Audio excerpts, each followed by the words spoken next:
Willkommen bei der Lately Show mit mir, Florian Streletz. Kommen wir zu unserem Thema heute Abend. Schauen einmal auf ein Problem, das immer dicker wird. Und dabei meine ich nicht etwa Peter Altmaier, der sich vor 3,5 Jahren vorgenommen hatte, sich als Bundeswirtschaftsminister einmal quer durch das Land zu futtern. Was zwar der lokalen Wurstindustrie zugute kam, aber nicht seinem Gürtel. Nur bevor wir loslegen, vergiss bitte nicht den Abo-Button zu drücken und die Glocke, denn jedes Mal, wenn die Show ein Abo mehr bekommt, dann kann es sein, dass deine Kaffeetasse auch hier stehen kann. Und falls du also auch einmal deine Kaffeetasse hier bei mir stehen haben willst, dann schreib es mir einfach in die Kommentare oder schicke mir eine E-Mail. Wichtig bei beiden, bitte ausreichend frankieren und alles unter dem Hashtag wohl keine Tassen mehr im Schrank. Aber kommen wir jetzt zu unserem Thema, denn heute Abend geht es um die sogenannte Wahlrechtsreform. Denn eines ist sicher: Attila Hildmann wird nicht intelligenter, der Bundestag aber immer größer. Aber warum? Also nicht bei Attila, sondern beim Bundestag. Das liegt vor allem an den sogenannten Überhangs- und Ausgleichsmandaten, die so funktionieren. Groß, größer, am größten. Der Deutsche Bundestag hat so viele Abgeordnete wie nie, 709. 598 Sitze sollte er eigentlich haben nach Erst- und Zweitstimmen. Die 111 zusätzlichen Sitze entstehen durch sogenannte Überhang- und Ausgleichsmandate. Denn wenn eine Partei mehr Direktmandate gewinnt, als ihr nach dem Zweitstimmenergebnis zustehen, erhält sie Überhangmandate. Nun könnte man natürlich meinen, dass wir einfach den Reichstag vergrößern sollten, denn Platz um ihn herum gibt es ja zu Genüge. Das hätte auch den sympathischen Nebeneffekt, dass es dann keinen Platz mehr geben würde für die eine oder andere Corona-Leugner-Demo, die es auch noch lange nach dem Sieg über Corona geben wird. Denn Corona-Leugner, Querdenker und alle Attilas dieser Welt sind vor allem alles, nur nicht sehr helle in der Birne. Was nicht schlimm ist, es muss auch Doofe geben, ansonsten hätte die AfD ja keine Wähler mehr. Und was sollen die in der AfD ansonsten machen? Arbeiten gehen? Gott bewahre. Zudem haben wir hier in Berlin schon 200 Jahre gebraucht, um einen Freizeitflughafen in Schönefeld zu bauen. Wie lange wird dann eine Erweiterung des Reichstages erst dauern? Und wo sollen dann Angela Merkel, Tom Hanks und auch ich unser Adrenochrom herbekommen, wenn wir keine Kinder mehr unter dem Reichstag halten können wegen des Umbaus? Unter der Museumsinsel können wir das ja nicht mehr, weil Attila Hildmann uns erwischt hatte. Aber auch nur, weil er in der Bettwäschekollektion Germania aus dem Querdenken-Shop schläft. Und um die Museumsinsel waren bei ihm die meisten gelben Flecken. Aktuell sitzen 8 Parteien im Bundestag mit der CDU-CSU, der SPD, den Grünen, der FDP, der Nachfolgepartei der SED, den Linken, der Nachfolgepartei der NSDAP, der AfD und der Nachfolgepartei der AfD, der LKR, plus Frauke Petri. Dies führte wiederum dazu, dass vor allem die CDU-CSU bei den Erststimmen viele Mandate gewinnt, während sie bei den Gesamtstimmen bei weitem nicht mehr so stark ist wie früher. Nur hat genau das unseren Bundestag zu einem Problem-Bundestag gemacht. Und nicht zu einem Problem-Bundestag, den man hinter die Scheune führen kann und ihn dort zur Farm im Norden schickt, sondern zu einem Peter Altmaier dicken Problem-Bundestag.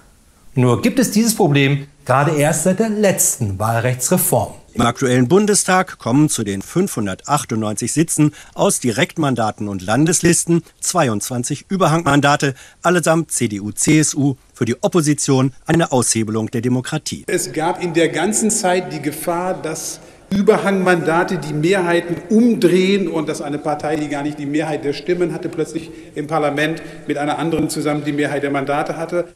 Im neuen Wahlrecht werden Überhangmandate durch Ausgleichsmandate für andere Parteien kompensiert. Derzeit wären das rund 50 zusätzliche Sitze. Unser immer fetter werdender Bundestag ist genau deswegen immer fetter geworden, weil man 2013 nicht das Problem am Schopf ergriffen hat und die Überhangsmandate einfach restlos gestrichen hat, sondern eine noch größere Arbeitsbeschaffungsmaßnahme namens Ausgleichsmandate erschaffen hat. Was aber für alle vollkommen okay war, weil diese Ausgleichsmandate nun wieder Politikern der einzelnen Parteien zusätzliche Mandate sicherten. Und wer würde denn schon Nein sagen zu ein paar zusätzlichen Mandaten? Sind wir auch mal ehrlich, aber gerade die CDU-CSU ist doch schon lange keine Regierungspartei mehr, sondern versucht seit Jahren nur noch ihren Abgeordneten einen geregelten Übergang zum Rentenalter als Ex-Politiker zu ermöglichen. Denn unsere Volkswirtschaft kann nicht 50.000 arbeitslose Ex-CDU-CSUler reintegrieren in den Arbeitsmarkt. Als was denn? Lehrer? Sexarbeiter? Will jemand wirklich von Philipp Amthor angefasst werden? Oder ein Happy End von Peter Altmaier haben? Okay, einmal ja, aber auch gleich öfters? Wo wäre dann noch der Reiz dabei? Also wurde nach der Wahl in den Keller vom Reichstag gegangen und es wurden noch mehr alte Terrassenstühle hervorgekramt oder beim Italiener um die Ecke geklaut. Nur genau das ist noch nicht einmal das Hauptproblem über kurz oder lang. Die millionenschweren Zusatzkosten, sagen Experten, sind dabei nicht einmal das größte Problem. Es ist eine Gefahr für die Demokratie, wenn der Bundestag an Vertrauen verliert, nicht mehr ernst genommen wird, weil er funktionsunfähig ist. Ein Bundestag mit 800 Mitgliedern kann nicht mehr diskutieren, der kann nicht mehr entscheiden. Dass es eine Reform braucht, da sind sich alle einig. Weil jede Partei aber eine Lösung vermeiden will, die ihr Nachteile bringt, ist die Situation festgefahren. Und dieses massive Anwachsen des Bundestages verdanken wir letztendlich der CDU-CSU. Und speziell dabei der CSU. Denn die holt immer alle Direktmandate in Bayern. Keine Ahnung warum, scheinbar sind die da präsenter als in Schleswig-Holstein, weil sie dort noch nie ein Direktmandat gewinnen konnten. Trotz bestimmt verdammt vieler Versuche. Nur reichen dann die 33% bei der Zweitstimme der Union nicht mehr aus, um die 231 gewonnenen Direktmandate zu deckeln, damit die 33% der Union auch im Bundestag sich widerspiegeln. Und gerade in Zeiten, wo auch die CDU-CSU vor der Verzwergung steht, droht unser Bundestag aus allen Nähten zu platzen. Außerdem ist unser Bundestag durch die letzte Reform schon zum zweitgrößten Parlament der Welt geworden. Nur getoppt von der Vorzeigedemokratie in China, das sich für ein 1,4 Milliarden großes Volk einen nationalen Volkskongress leistet mit knapp 3000 Abgeordneten. Was aber genauso wenig funktioniert mit der Arbeit wie bei uns. Okay, bei uns wird man nicht gleich ins Arbeitslager geschickt, nur weil man einmal nicht das Protokoll geführt hat, aber neben Peter Altmaier in der Kantine sitzen zu müssen, kommt denen schon sehr nah. Aber zum Glück hat unsere Regierung das erkannt, also nicht das neben Peter Altmaier sitzen zu müssen beim Essen, sondern mit dem viel zu großen Bundestag und hat darauf mit einer super-duper neuen Wahlrechtsreform reagiert. Eine Reform soll her, doch wie?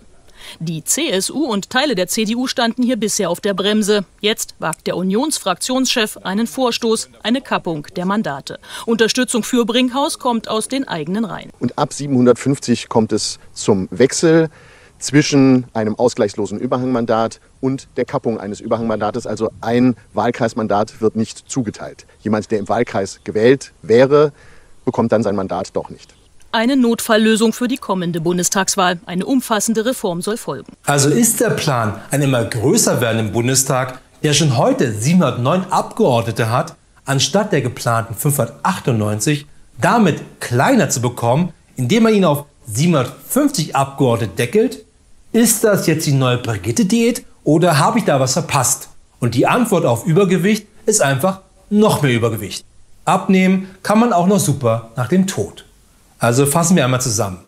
Anstatt das Problem dieses Mal einfach am Schopf zu greifen und den Bundestag auf seine 598 Plätze zu limitieren, egal wie und egal wann, hat sich unsere Bundesregierung lieber dazu entschieden, den Bundestag noch weiter aufblähen zu lassen. Scheinbar plant die CDU-CSU und die SPD, dass der Bundestag demnächst als Piñata im Bundestagsshop angeboten werden kann. Voll mit Bullshit. Das wird ja dann ein lustiger Kindergeburtstag werden. Jeder hätte akzeptiert, dass eine Wahlrechtsreform nicht von heute auf morgen funktioniert, sondern dass es Übergangszeiten geben wird, sei das eine Wahlperiode oder 5. Und dass in dieser Zeit die Anzahl der Abgeordneten peu à peu gesenkt wird auf die 598 Mandate, die der Bundestag nur groß sein darf. Aber sich auf so ein Bullshit-Reformchen zu einigen, das dazu führt, dass der Bundestag noch weiter aufgeplustert wird, ist Bullshit. Nicht nur in einer Piñata. Viele Politiker müssen versorgt werden mit Mandaten, damit die nicht bockig werden, weil sie nicht auf dem ersten, zweiten oder dritten Arbeitsmarkt vermittelbar wären. Oder würdest du Andi Scheuer gerne an die Kasse stellen wollen im Supermarkt? Als Kunde gerne, weil dann bekommt man mehr Geld fürs Einkaufen wieder, als der Einkauf wert war. Ein Bundestag, der aus allen Nähten platzt, kann nicht mehr seine Arbeit machen. Also muss alles dafür getan werden, damit dieser auf sein Idealgewicht wieder kommt. Auch wenn das am Ende heißt, der eine oder andere Politiker bekommt dann sein Mandat doch nicht. Und natürlich passierte bei dieser hypergeilen Wahlrechtsreform das, was auch bei den Reformen davor schon passierte. Nein, nicht nur endloser Jubel bei denen, deren Job dadurch noch sicherer wurde. Was aber auch wichtig ist, gerade nach den Corona-Zeiten, dass wenigstens ein Job sicher ist. Nämlich der des CDU-CSU-Bundestagsabgeordneten. Oder will jemand wirklich Anja Karliczek in der freien Arbeitszeit wieder treffen? Die man hier sieht, als sie jemand vor 5 Jahren gefragt hat, ob sie glaubt, jemals Bundesministerin werden zu können. Oder Peter Tauber, den man hier sieht, wieder jeder damit zeigt, wie groß seine Inkompetenz auch außerhalb des Bettes ist. Der als CDU-Generalsekretär noch profilloser war, als es Paul Ziemiak versucht hat, auch zu sein.